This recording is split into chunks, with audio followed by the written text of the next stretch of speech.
নমস্কার বন্ধুরা, আশা করব আপনারা ভালো আছেন। আমি আরেকটি নতুন বাঙালি ভাষার মাধ্যমে অসমীয়া ভাষার টেরিটোরিয়াল নিয়ে আপনাদের মাঝে উপস্থিত হয়েছি। আমার এই ভিডিওটি দেখার পর আপনারা অসমীয়া ভাষার কিছু শব্দ বুঝতে এবং বলতে পারবেন বলে মনে করেছি। এই ভিডিওটির মধ্যে বাক্যর শব্দর কিছু অর্থ ভুল থাকলে ক্ষমা করবেন, তারই সঙ্গে কমেন্ট করে জানাবেন এবং আমার এই চ্যানেলটি সাবস্ক্রাইব করবেন। আসুন এই টেরিটোরিয়ালের মূল বিষয়টি শুরু করতে চলেছি। ভিডিওটি একবার দেখে নিন। তোমার নামটা কি অর্থ হলো তোমার নামটো কি? তোমার নামটো কি অর্থ হল তোমার নামটা কি? আমি আসি অর্থ হলো মই আহো। মই আহো অর্থ হলো আমি আসি। আমি অর্থ মই। মই অর্থ হলো আমি। তুমি অর্থ তুমি। তুমি অর্থ হলো তুমি। আমরা অর্থ আমি। আমি অর্থ হলো আমরা। আপনাকে দেখেছি অর্থ আপনাক দেখিছো। আপনাক দেখিছো অর্থ হলো আপনাকে দেখেছি। তুমি কে অর্থ তুমি কোন। তুমি কোন অর্থ হলো তুমি কে।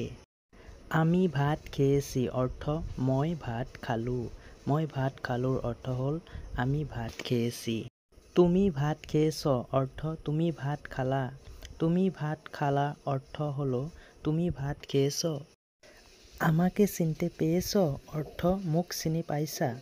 মোক চিনি পাইছার অর্থ হলো আমাকে চিনতে পেয়েছ।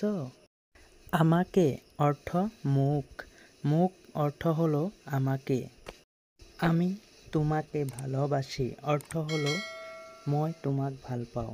অর্থ আমি তোমাকে ভালোবাসি। আমি যাব অর্থ মই যাম। মই যাম অর্থ হলো আমি যাব।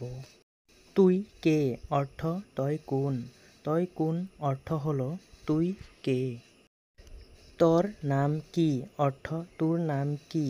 তোর নাম কি অর্থ হলো তোর নাম কি। ছেলে অর্থ লড়া। লড়া অর্থ হলো ছেলে। মেয়ে অর্থ ছোৱালী। ছোৱালী অর্থ হলো মেয়ে। ডিমের অর্থ কণী। কণী অর্থ হলো ডিম। ভালো লেগেছে অর্থ ভাল লাগিছে। ভাল লাগিছে অর্থ হলো ভালো লেগেছে। কোথায় যাবি অর্থ ক'ত যাবি। ক'ত যাবি অর্থ হলো কোথায় যাবি।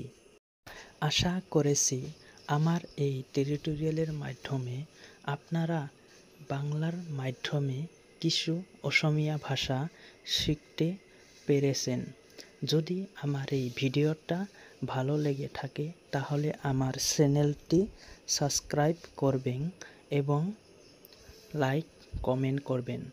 তারই সঙ্গে আমার এই ভিডিওটি অন্যদেরকেও শেয়ার করবেন যেন আপনাদের মতো তারাও অসমীয়া ভাষা বলতে পারেন এবং বুঝতে পারেন। আশা কৰিছোঁ আপোনালোকেও মোৰ এই ভিডিঅ'টোৰ মাধ্যমত বাঙালী ভাষা কিছু বুজি পোৱাত সহায় হৈছে। যদি মোৰ ভিডিঅ'টো চাই ভাল পাইছে তেনেহ'লে মোৰ চেনেলটো ছাবস্ক্ৰাইব কৰিব আৰু কমেণ্ট কৰি জনাব। মই এই ভিডিঅ'টো বনোৱাৰ এটাই উদ্দেশ্য যাতে কোনোবাই বাহিৰত গ'লে বিপদৰ সন্মুখীন হ'ব নালাগে। সেইকাৰণে যাতে ভিডিঅ'টো চাই কিবা বুজি পায় সেইকাৰণে মই ভিডিঅ'টো বনাইছিলোঁ।